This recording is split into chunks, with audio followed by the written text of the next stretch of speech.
Good morning, স্বাগতম জনাইছোঁ আজিৰ নতুন নীতি ব্লগলৈ। আজি এতিয়া বৰ্তমান বাজিছে আমাৰ ঘড়ীত 8টা বাজিছে, বৰ্তমান পুৱাৰ সময়। আজি বতৰটো ইমানে ভাল লাগিছে, দিনটো মানে ৰাতিপুৱা বৰষুণ দিছে। বৰষুণ দিয়াৰ কাৰণটো হ'ল কাৰণটো হ'ল আমাৰ খেতিপথাৰত পানী একেবাৰে শুকাই গৈছিলে। এতিয়া বৰ্তমান বৰষুণ পৰি অলপ পানী হৈছে, সেয়েহে মনটো আজি অলপ ফূৰ্তি লাগিছে।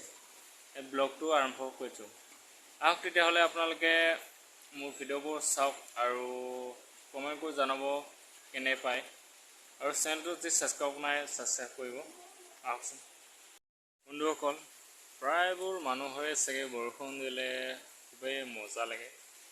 কাৰণটো হ'ল বৰষুণ দিলে মানে মানুহৰ ক'তো ওলাই যাবলৈও নহয় আৰু কাম কৰিবলৈ নহয়। সেই ক্ষেত্ৰত মানুহবোৰে ধুনীয়াকৈ খাই বৈ শুই থাকিব পাৰে। কিন্তু মোৰ ক্ষেত্ৰত তেনেকুৱা নহয় বন্ধুসকল। মোৰ কাৰণ ঘৰত পোহনীয়া গৰু গাই আছে, সেইবোৰ চোৱা চিতা কৰিবই লাগে, আৰু তেহেঁতক চোৱা চিতা নকৰিলে তেওঁলোকে মানে ভোকে পিয়াহে থাকিব। সেইকাৰণে বৰষুণ ৰ'দ দিলেও মোৰ উপায় নাই, গৰুকেইটাক চোৱাৰ দায়িত্বটো মোৰ সদায় থাকেই। বৰষুণ দিয়া সময়ত আমাৰ ঘৰৰ আগফালৰ পৰিৱেশটো আপোনালোকক দেখুৱাইছোঁ অলপ।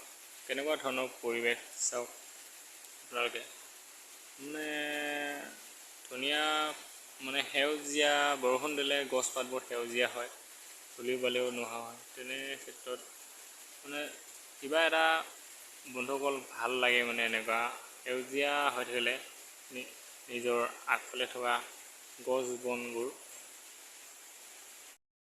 আমাৰ ঘৰত প্ৰায় লোকৰ মুৰ্গীবোৰে চৰি আহি থাকে। আমি যিবোৰ ভাত মানে ৰহা ভাত পেলাই দিওঁ, তেওঁলোকে খাই ধুনীয়াকৈ মস্তি মাৰি একদম ডাঙৰ ডাঙৰ হৈছে পূৰা। বন্ধুসকল, এইটো আমাৰ বেডৰুম হয়। ধুনীয়াকৈ এইফালে বেডৰুম এখন বিচনা আছে, তাৰপিছত এখন টিকুটমান টেবুল এখন আছে ধুনীয়াকৈ, তাৰপিছত এইফালে দুৱাৰ এখন আছে ধুনীয়াকৈ বহিবৰ কাৰণে। সেইটো আমাৰ ঘৰটো। আৰু সেইটো বন্ধুসকল, এই বস্তুটো মিউজিকটো আনিছিলোঁ 2 বছৰে হ'ল। ইয়াত মানে কি এটা প্ৰব্লেম দি থাকে, মানে গানটো ৰখি গৈ থাকে মানে। এতিয়া ডক্টৰৰ ওচৰত তাত লৈ যাবলৈ সময় পোৱা নাই মানে। এই গাখীৰ অলপ দিব গৈছোঁ আমাৰ ওচৰৰে ভিনদেউ এজনক, গাখীৰ অলপ লৈছোঁ। এনেকুৱা ধুনীয়া এটা পৰিৱেশৰ মাজত একদম বৰষুণ।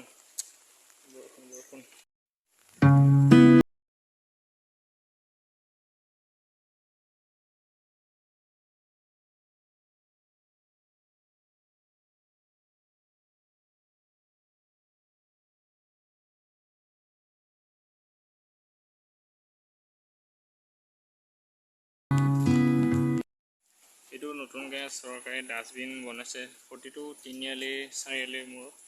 ইয়াত চাওক বন্ধুসকল, আমাৰ মানুহৰপৰা কেনেকৈ প্লাষ্টিক এটা জেগাত পেলাব আছে, বটল এটা জেগাত, তাৰপিছত কাগজ এটা জেগাত, কিন্তু আমাৰ মানুহৰপৰাই গোটেই মানে য'তে ত'তে লেতেৰা পেতেৰা একদম পেলাই দিছে। আৰু এই চৰকাৰী বিদ্যালয়বোৰত প্ৰায় মানে ভাগে পানীৰ কাৰণে অসুবিধা, মানে তেনেকুৱা ধৰণৰ বহুত সুবিধা আহিছে। কিন্তু এইবোৰ বস্তু চৰকাৰে দিছে, কিন্তু আপডাল একো মানে দেখা নাই মই। এইবোৰ চব টেংকি বহাইছে, এইফালে চেলো ফিল্টাৰ বহাইছে, আৰু টিং পাতৰ পৰা পানী ফিল্টাৰ কৰা টেংকি ইয়াত বহাইছে ডাঙৰ ডাঙৰ।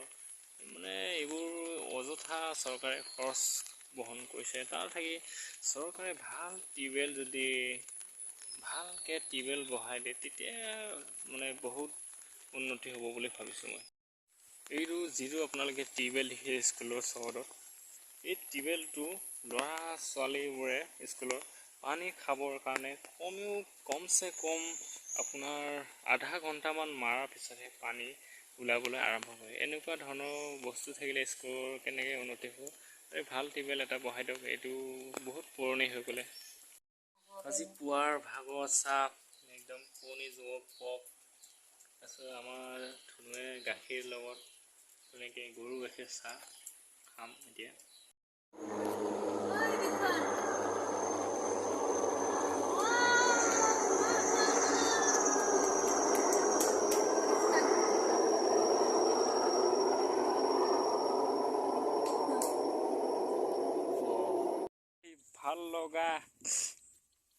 পৰিৱেশৰ মাজত আছোঁ একদম। চবফালে সেউজীয়া সেউজীয়া সেউজীয়া একদম মানে পথাৰখনত আহি কিবা এটা এনেকুৱা ভাল লাগে, মানে এনেকুৱা সেউজীয়া, যোনফালে আপুনি পথাৰ চাই সেইফালে চবফালে সেউজীয়াই দেখি পায় মানে। গ'লে আমাৰ ধানৰ খেতিয়ে কেনেকুৱা আছে কমেণ্ট কৰি জনাব।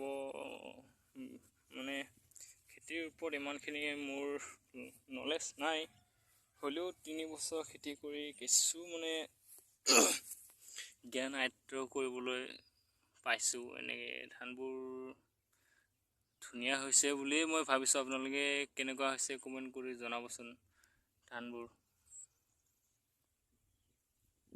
ঘৰত থাকি খুবেই আনন্দ লাগে নিজকে, যে একদম মানে সৰুৰ পৰাই পাইছোঁ এইখন পৃথিৱী, মানে এইখন পৰিৱেশ সৰুৰ পৰাই পাইছোঁ আমি।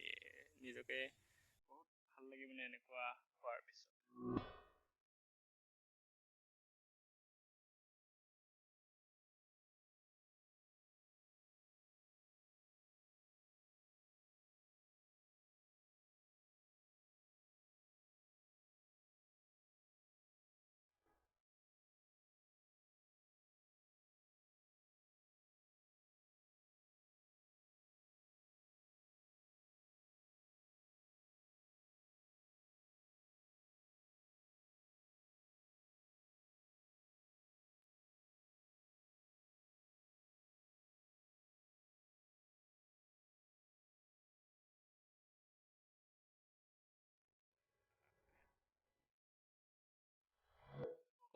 কঁঠাল লাগে যদি আমাৰ ঘৰলৈ আহিব, কিমান লাগে লৈ যাব কঁঠাল। একদম ওপৰৰ পৰা একদম তললৈকে লাগি আছে কঁঠাল, কঁঠাল, কঁঠাল, গোটেই কঁঠাল।